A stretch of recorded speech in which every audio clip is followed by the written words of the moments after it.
আসসালামু আলাইকুম এভরিওয়ান, আমার চ্যানেলে আপনাদের সবাইকে স্বাগতম। আজকে আমি নিয়ে এসেছি মজাদার গোলগোলা রেসিপি।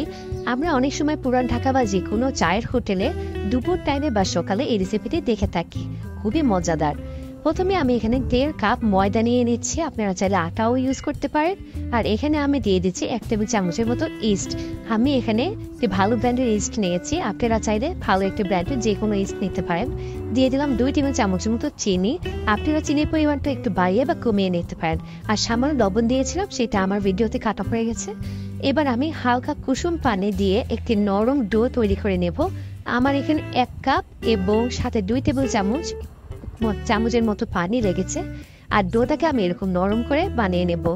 এটাকে রেস্টে রেখে দেবো প্রায় 30 থেকে 40 মিনিটের মতো। দেখুন আমার ডোটি ফুলে একদম ডাবল হয়ে গিয়েছে। আমি বাতাসটা বের করে নিচ্ছি। এরপরে আমি একটি প্যানে মোটামুটি ডুবো তেল দিব, যাতে আমার গুলগুলোগুলো ভালো মতো ভেসে ভেসে ভাজা যায়। আর এই ক্ষেত্রে আমি একটি গোল শেপ দিয়ে নিচ্ছি। দেখুন আমার ময়দাটা কিন্তু অনেক সফট হবে, শক্ত করা যাবে না। আমি অল্প আছে একদম তেলটা যখন হালকা গরম হচ্ছে তখন দিয়েছিলাম। বেশি গরমে দিলে কিন্তু প্রথমেই কালার চলে আসবে, ভেতরটা হবে না। এই জন্য আমি হালকা গরমে গোলগুলো দিয়ে আলতো হাতে একটু উল্টে পাল্টে দিব, কিন্তু জাল কিন্তু একেবারেই কম থাকবে।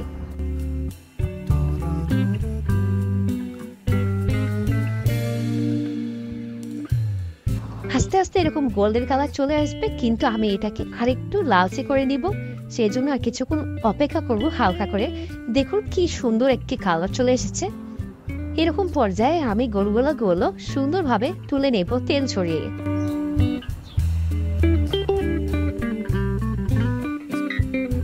উপরটা অনেক ক্রাঞ্চি এবং ভেতরটা একেবারে সফট হবে। এই পর্যায়ে কি সুন্দর একটি কালার চলে আসছে। আমি একটি টিস্যুর উপর সবগুলো ভেজে তুলে নেব, যাতে আমার তেলটা সোক করে নেয়। এবার আমি বাকি গোলগোলাগুলো ভেজে নিচ্ছি সেম প্রসেসে। হালকা গরম তেল থাকতে হবে, আর সাথে আমার আঁচটা একেবারেই কম থাকতে হবে। উপকরণ কিন্তু একেবারেই কম এবং খেতে কিন্তু অসম্ভব মজা। আপনারা চাইলে দুপুর 12টার সময় আমরা যে একটা টি ব্রেক নেই, সেখানেও এটা রাখতে পারেন, কিংবা বিকেলের নাস্তায় খুবই অল্প সময়ে বানিয়ে দিতে পারেন এই গোলগোলা, কিংবা বাচ্চাদের টিফিনেও দিতে পারেন। ব্যাস এতটুকুই হয়ে গেল আমার মজাদার গোলগোলা রেসিপি। আপনারা বাসায় অবশ্যই ট্রাই করবেন। আর আমার ভিডিওটি ভালো লাগলে একটি লাইক দিবেন।